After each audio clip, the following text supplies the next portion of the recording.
every cast member who has children brought their kids. Yeah. So we've come like a band, a group of. We work in the circus, right? We're Yeah, always on the circus road, folk. but this time we actually got to take a lot of our family members. I brought my son, you brought your kid, we got a bunch of other people who brought their kids. I brought my nephew too. It's that's great. Yeah. So yeah, being here in Japan, 40th anniversary of Nintendo, talking about Super Mario Galaxy movie, it's, in a word, surreal. And right at Cherry Blossom season 2. So and look, there's like ancient koi fish in a pond behind us. It's really hard to process exactly how cool this moment is. I think it's a great way to launch this movie and bring it out to the world. It was really fun getting to return to the character. The first time, you're a little unsure exactly of what the movie's going to be and what the voice should be and how it's all going to turn out and whether you can live up to these iconic characters that people feel so close and attached to.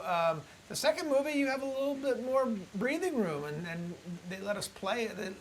I think they probably did the same for you, but I felt like I had a longer leash, so to speak, to just be a little funny and creative, and it was in many ways more fun this go around.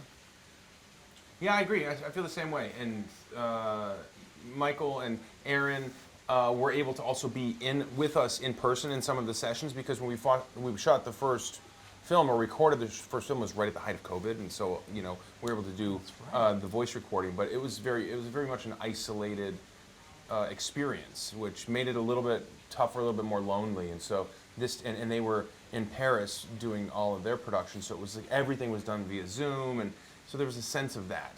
But now it's so nice to be on the other side of that. Oftentimes they'd be right there in the recording session with us, and I think the pressure was both on and off because they knew that the first film was such a success, but on because you don't want to just settle for what it was. You need to elevate it, raise the bar, and so and they did a great job.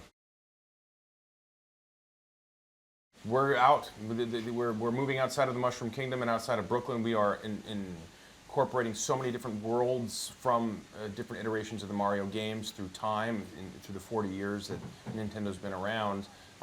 We're going cosmic. This is Super Mario Galaxy movie, so we're off in space, we're on different planets, we're introducing different worlds, all new characters. New worlds, universes, yeah, and new characters, the addition of Yoshi and Princess Rosalina, with Donald Glover and Brie Larson coming into the movie, and they are great at how they voice their characters, and also those storylines are great. This film plays like any big budget action movie. The set pieces are incredible, the fight sequences are astounding, the colors, the picture, the image. I mean, you're gonna want to see it on this as big a screen as possible. And I know you hear that a lot, but for this movie, it's truly the case.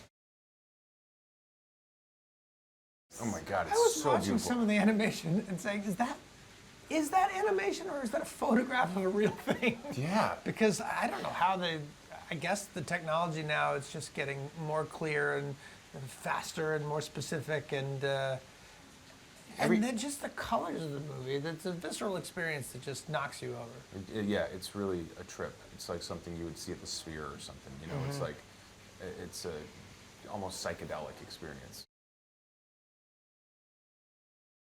If you're a Mario fan or a Nintendo fan in general, and you've played all of these games and know all of these games, it is going to be a different experience for you. I mean, I don't think, if you've never played a Mario game, you could still go in, be totally swept up in the story and have an incredible time.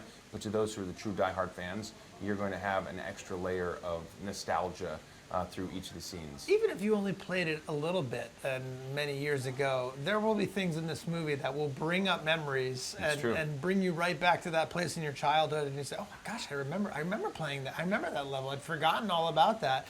There were even aspects of the movie with other Mario games that I didn't think that I'd played, that when I saw the movie, I was like, I think I know this. Remember this. Yeah, See, that's right. I remember this casino. I remember this desert, these upside-down pyramids. Yeah. This really is for boys and girls, young and old. It's for parents who played it growing up and have kids who are also playing it. You can have that shared experience. I think credit to Illumination too, where none of us were Minion fans growing up, and now we all love the Minions. If you've seen those movies, they're great movies. And I think they've done the same with the Mario movies, although there is a history to the characters, and a lot of us know of them or had some interaction with them. But for those who didn't, they will bring you into that world and take you on the ride. just like they have done with Minions and their other wonderful movies. I like the chip he has on his shoulder. I like that he doesn't back down from a challenge, and he fights for what's right. And same, I like that Luigi also doesn't back down, even though he would love to back down. But because his brother's not backing down, he's not going to back down, and I find that a really admirable quality of him.